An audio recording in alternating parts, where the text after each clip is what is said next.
नमस्कार। न्यूज बाज के विशेष शो में आपका स्वागत है। एक बार फिर से द न्यूज बाज यानी खबरों के विश्लेषण का एक अनूठा शो, बेबाक और निष्पक्ष। आजकल मोदी जितना जुमलों की वजह से मीडिया के फोकस में रहते हैं, उससे ज्यादा मोदी सरकार में परिवहन और जल संसाधन मंत्री गडकरी उन जुमलों के सौंदर्य बोध को खारिज करने के कारण हेडलाइंस बटोरते हैं। संडे को उन्होंने फिर एक ऐसा बयान दिया जिसे अगर बारीकी से समझा जाए तो साफ लगता है कि निशाने पर खुद प्रधानमंत्री नरेंद्र मोदी हैं। आइए जानने की कोशिश करते हैं कि गडकरी आखिर ऐसे विवादास्पद बयान क्यों दे रहे हैं। कौन है उनकी ताकत? क्या राष्ट्रीय स्वयंसेवक संघ के इशारे पर वो ऐसा कर रहे हैं? तो आज की न्यूजबाजी, क्या गडकरी है आरएसएस का प्लान बी? कल जब गडकरी मुंबई में थे तो उन्होंने एक कार्यक्रम में एक बयान दिया। सपने दिखाने वाले नेता लोगों को अच्छे तो लगते हैं, पर दिखाए हुए सपने अगर पूरे नहीं किए तो जनता उनकी पिटाई भी करती है। इसलिए सपने वही दिखाओ जो पूरे हो सकते हो। मैं सपने दिखाने वालों में से नहीं हूं। जो भी बोलता हूं वो डंके की चोट पर बोलता हूं। अब सवाल यह है कि सपने कौन दिखा रहा है? यही नहीं बल्कि वो ये भी कहते हैं कि जो सपने पूरे नहीं करता जनता उनकी पिटाई कर देती है। चलिए यहां हम पिटाई से इसका अर्थ ये निकाल लेते हैं कि दरअसल गडकरी कहना चाह रहे थे कि सपने पूरे ना होने पर जनता ऐसी सरकार को दंड देती है और उसे सत्ता से हटा देती है। तो आखिर गडकरी का इशारा किसकी ओर था? पिछले कुछ हफ्तों से गडकरी इस तरह के विवादास्पद बयान खूब दे रहे हैं। ऐसे चुभते हुए बयान जो राजनीति को समझने वाले मानते हैं कि निशाने पर दरअसल नरेंद्र मोदी ही है। अभी पिछले महीने ही आईबी के एक कार्यक्रम में गडकरी ने कहा, अगर मैं पार्टी अध्यक्ष हूं और सांसद या विधायक अच्छा नहीं कर रहे हैं तो कौन जिम्मेदार है? मैं हूं। या उसे ठीक कुछ रोज पहले ही गडकरी ने यह कहकर सबको अचंभे में डाल दिया कि लीडरशिप को चाहिए कि वो अपनी नाकामियों और अपनी हार को स्वीकार करे, अपनी असफलता को स्वीकार करे। साफ था, गडकरी राजस्थान, मध्य प्रदेश और छत्तीसगढ़ में बीजेपी की हार पर बोल रहे थे। यह अलग बात है कि नेता जब ऐसे बयान देते हैं और उस पर बवंडर भी उठ जाता है तो वो मीडिया को ही दोष देते हैं। गडकरी ने भी बचने के लिए कहा कि उनके बयानों को तोड़ मरोड़ कर दिखाया जा छपा है। बहरहाल उन्होंने कहा था कि सफलता के तो कई मां बाप होते हैं, पर असफलता इंसान दूसरे के सर लाद देता है। जाहिर है निशाने पर मोदी और अमित शाह ही थे, क्योंकि सरकार मोदी चला रहे हैं और पार्टी अमित शाह के साथ मोदी भी, और अमित शाह मोदी के ही राजनीतिक शागिर्द माने जाते हैं। यही नहीं, उस कार्यक्रम में गडकरी ने लोगों को आर्टिफिशियल मार्केटिंग से बचना चाहिए ऐसा कहा, यानी जुमलेबाजी से बचें। बात बात पर 56 इंच का सीना ठोकने से परहेज कर। पिछले साल गडकरी के मुंह से यह भी निकल गया कि दरअसल 2014 में पार्टी ने भी इतनी बड़ी जीत नहीं सोची थी, इसलिए जनता से वादे कर दिए। अब जनता उन वादों को याद दिलाती है, हम क्या करें? मुस्कुराते हुए आगे बढ़ जाते हैं। उनके इस बयान को भी मोदी विरोधी बयान माना गया। कांग्रेस अध्यक्ष राहुल गांधी ने भी चुटकी ली थी। तब उन्होंने कहा था, हम तो पहले ही कहते थे ये जुमलों की सरकार है। बाद में गडकरी ने कहा कि उनके बयान का गलत अर्थ निकाला गया, संदर्भ मोदी नहीं महाराष्ट्र सरकार थी।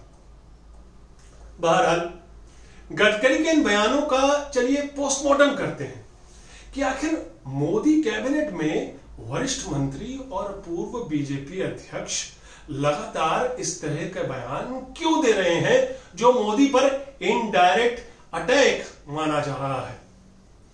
पिछले महीने बीजेपी 3 राज्यों में सत्ता से बेदखल हो गई। बीजेपी और मोदी का कांग्रेस मुक्त भारत बनाने का जो सपना था वो चकनाचूर हो गया, क्योंकि इन तीनों राज्यों में कांग्रेस ने सरकार बना ली। वैसे जिन जिन राज्यों में इससे पहले बीजेपी जीती तो सेहरा ऑब्वियसली मोदी के सर ही बंधा, लेकिन इन तीनों राज्यों की हार के बाद बीजेपी में सन्नाटा छा गया। डीमोनेटाइजेशन और जीएसटी ने भी इन तीनों राज्यों में बीजेपी की हार में योगदान दिया, यानी बीजेपी की सरकारें मोदी और उनकी नीतियों की वजह से भी हारी। न करोड़ों का धन वापस आया, काला धन, और न ही विजय माल्या, न जनता के अकाउंट में 15 लाख रुपए, ऊपर से अयोध्या में राम मंदिर पर भी कानूनी दांवपेच और मंदिर निर्माण में तेल। जबकि आरएसएस मंदिर के लिए लगातार मोदी सरकार पर दबाव बना रहा है।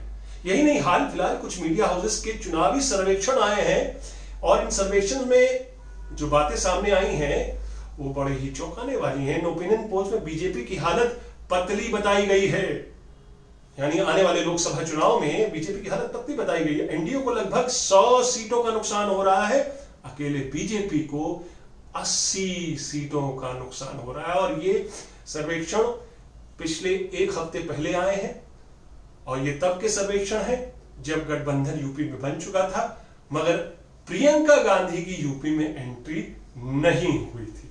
अब तो प्रियंका भी एंट्री ले चुकी हैं, बड़े तौर पर, बड़े रोल में। इन सब के मद्देनजर बीजेपी की चुनावी हार। And now enter Gadkari. अब आप गडकरी के बयानों पर गौर करिए। सपना, पब्लिक, जुमले, लीडरशिप, हार, असफलता, नाकामी, कुछ ऐसे शब्दों का इस्तेमाल किया है ना नितिन गडकरी जी ने पिछले कुछ दिनों में, पिछले कुछ हफ्तों में, पिछले कुछ महीनों में। लेकिन गडकरी अगर मोदी और शाह पर निशाना लगा रहे हैं तो उनकी ताकत कौन है, किसके इशारे पर वो ऐसा कर रहे होंगे?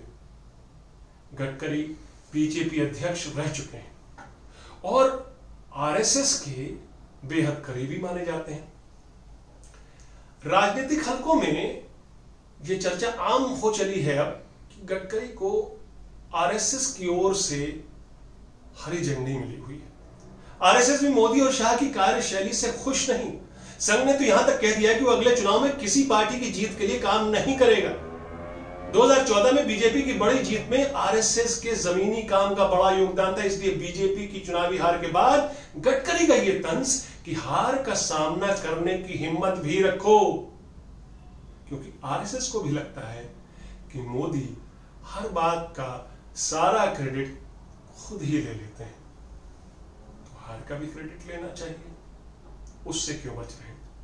तो क्या बीजेपी की सीटें कम होती हैं तो क्या आरएसएस गडकरी को मोदी के विकल्प के रूप में तैयार कर रहा है? विपक्षी नेता अरविंद केजरीवाल भी गडकरी की तारीफ करते हैं कि वो समय पर काम पूरा कर देते हैं। गडकरी की उद्योगपति घरानों से भी अच्छी छनती। वो विजय माल्या के हाथ में भी बोले कि अगर कोई 40 साल तक पेमेंट कर रहा था और एक बार नहीं कर पाया तो कौन सी बड़ी बात हो गई, बिजनेस में ऊंच नीच तो होती रहती है। तो क्या गडकरी हैं आरएसएस के प्लान बी? अभी कुछ दिन पहले ही महाराष्ट्र के प्रमुख किसान नेता किशोर तिवारी ने भी मोदी की जगह गडकरी को प्रधानमंत्री बनाए जाने की संघ से वकालत की। तिवारी राज्य के किसानों के लिए बने एक सरकारी पैनल के अध्यक्ष भी हैं और इस नाते उन्हें मंत्री का दर्जा हासिल है। मैं महाराष्ट्र की बात कर रहा हूं। तिवारी ने मोहन भागवत और संघ महासचिव भैयाजी जोशी को एक पत्र लिखा। इस पत्र में उन्होंने मांग की कि अगर 2019 का लोकसभा चुनाव जीतना है तो मोदी को हटाकर गडकरी को प्रधानमंत्री बनाना चाहिए। इस पत्र में तिवारी ने कहा कि मोदी एरोगेंट है। उन्होंने कहा कि जीएसटी, डीमोनेटाइजेशन और मोदी की किसान विरोधी और जन विरोधी नीतियों से जनता त्रस्त हो चुकी है। आरएसएस के करीबी गोवर्धन झड़फिया को बीजेपी का यूपी इंचार्ज बना दिया गया है। झड़फिया मोदी विरोधी खेमे के माने जाते हैं। इसी तरह मोदी विरोधी और आरएसएस नेता संजय जोशी की भी वापसी की चर्चा बताई जा रही है, जो मोदी से तनातनी की वजह से सुर्खियों से दूर थे। वैसे आरएसएस की सोशल इंजीनियरिंग में ऊंची जाति के गडकरी कितना फिट हो पाएंगे, यह बहस का विषय जरूर है, क्योंकि नेशनल स्टेज पर दलित और ओबीसी की राजनीतिक महत्वाकांक्षाएं भी बढ़ रही हैं। खासकर विपक्षी दलों में ऐसे नेताओं का गठबंधन भी बढ़ रहा है, अपने उरूज पर है, जो लोकसभा चुनाव में मोदी की बीजेपी के लिए दिक्कतें पैदा कर सकता है। मोदी के साथ उनका ओबीसी होना बड़ा ट्रम्प कार्ड था, लेकिन राष्ट्रपति ट्रंप की तरह, अमेरिकी राष्ट्रपति ट्रंप की तरह मोदी की पॉपुलैरिटी भी गिरती नजर आ रही है। ओपिनियन पोल में राहुल गांधी की एक्सेप्टेबिलिटी 3 गुना बढ़ी है और मोदी की 30% गिरी है। वैसे ओपिनियन पोल्स ने बता दिया है कि जुमले बेवफा होते हैं।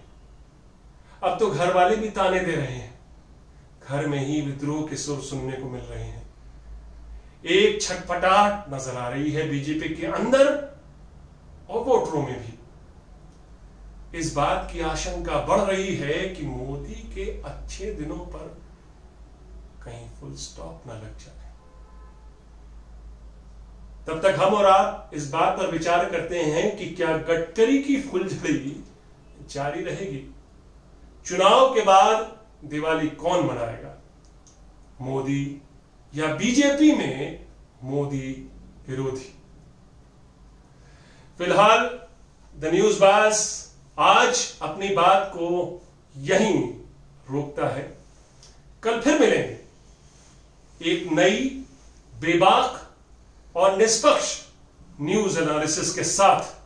तब तक के लिए इजाजत, नमस्कार।